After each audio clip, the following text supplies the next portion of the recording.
उत्सव पर सब हर्षोल्लास से इस उत्सव को मना रहे हैं। हम मेरी तरफ से सारे शहर वासियों को इस शिवजी की रात्रि का बहुत बहुत बधाई, और हम ऐसे ही हर्षोल्लास सद्भावना से ये सब आगे भी त्यौहार मनाते रहें। एक बार फिर बहुत बहुत बधाई। सर, जिस तरह से मानता है कि आज शिवरात्रि के दिन भगवान की पूजा करने से, शिव की पूजा करने से सारी मनोकामना पूर्ण होती है और मोक्ष की प्राप्ति होती है। शिव जी वैसे ही बिना उनसे कुछ मांगे वो सब कुछ दे देते हैं।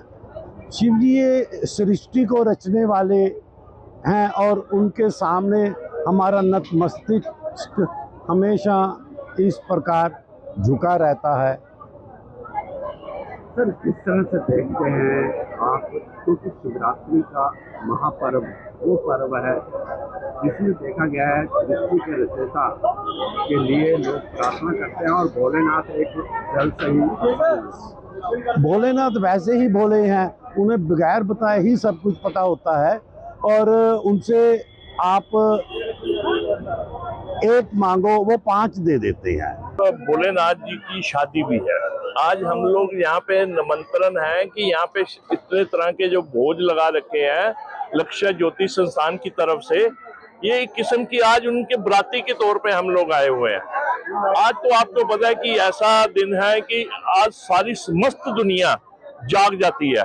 जब शिव जी ऐसे अपनी जटाएं खोलते हैं तो सारी दुनिया जो नीचे से ऊपर तक जाग जाती है।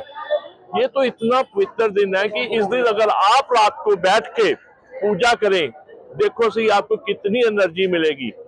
आपको पता ही होगा कि ये कैसा मौका होता है कि यहाँ पे जिस दिन आपने सारे दुख सुख जितना अपने पाप पुण्य आज शिव जी को अपने सारे समर्पित करके अपने आप को एक बिल्कुल न्यूट्रल होके वापस आएंगे।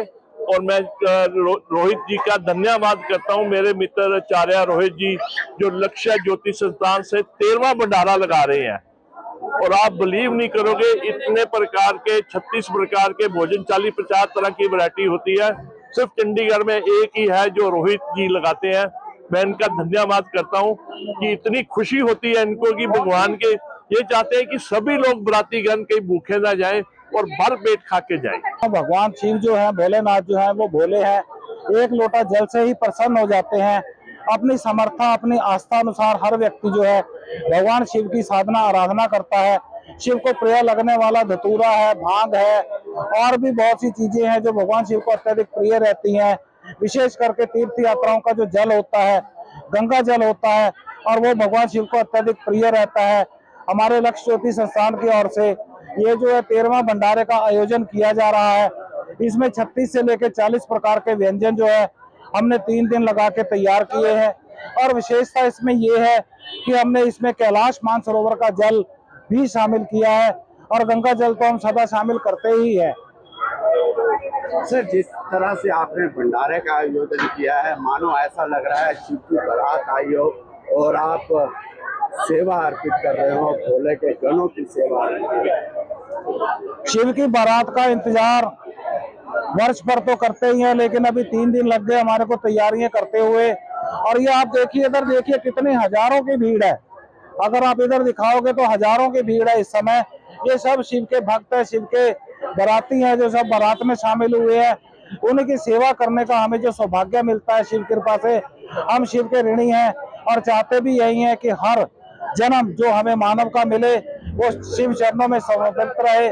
और एक मैं और कहना चाहता हूं कि आपके चैनल के माध्यम से जो हमारे युवा वर्ग नशे की ओर जा रहे हैं, मैं करबद्ध निवेदन करूंगा कि सभी जो है नशों का त्याग करें और हमारे भारतवर्ष का नाम जो है वो उज्जवल करें, क्योंकि सनातन धर्म की जो जड़ें हैं वो बहुत गहरी हैं।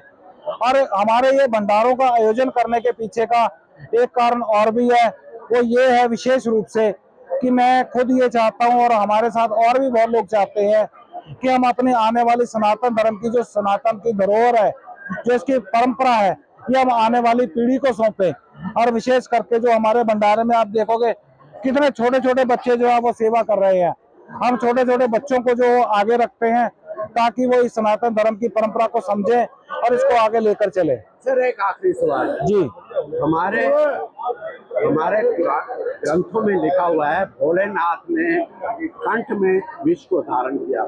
जी, उस विष को आज हम देखते हैं कि धतूरा भांग पूजा भगवान को तो अर्पित की जा सकती है, लेकिन जो नशा लोग करते हैं इसी बहाने, उसको लेके क्या कहेंगे? हमारे ग्रंथों में कहीं ऐसा नहीं है कि प्रसाद के रूप में भांग का इस्तेमाल करें। देखो इसमें ऐसा है कि ये जो भांग का नशा होता है या किसी भी प्रकार का जो जड़ी बूटियों के नशे होते हैं, ये कई भक्त लोग जो है वो उनका एक आदत सी भी बन जाती है। और दूसरा क्या है कि हर व्यक्ति जो है वो भगवान से जोड़ने के लिए कहीं ना कहीं कोई त्याग करता है और कहीं ना कहीं कुछ अर्जित करता है। और आपने कहा कि जैसे भगवान शिव के कंठ में जो विष है, वो विष आया कहाँ से? सागर से। हमारे एक, मैं ये तो नहीं कह सकता कि ये बात ग्रंथों में अंकित है, लेकिन मैंने इस बात की जानकारी अवश्य सुनी है कि जो माता पिता अपने बच्चों की गलतियों पर पर्दा डालते हैं और उनका समर्थन करते हैं, सृष्टि को बचाने के लिए वही जो है विष बनता है। और सृष्टि का बैलेंस करने के लिए, सृष्टि को बचाने के लिए भगवान शिव उसी विष को ग्रहण करते हैं और अपने कंठ में उसको स्थान देते हैं।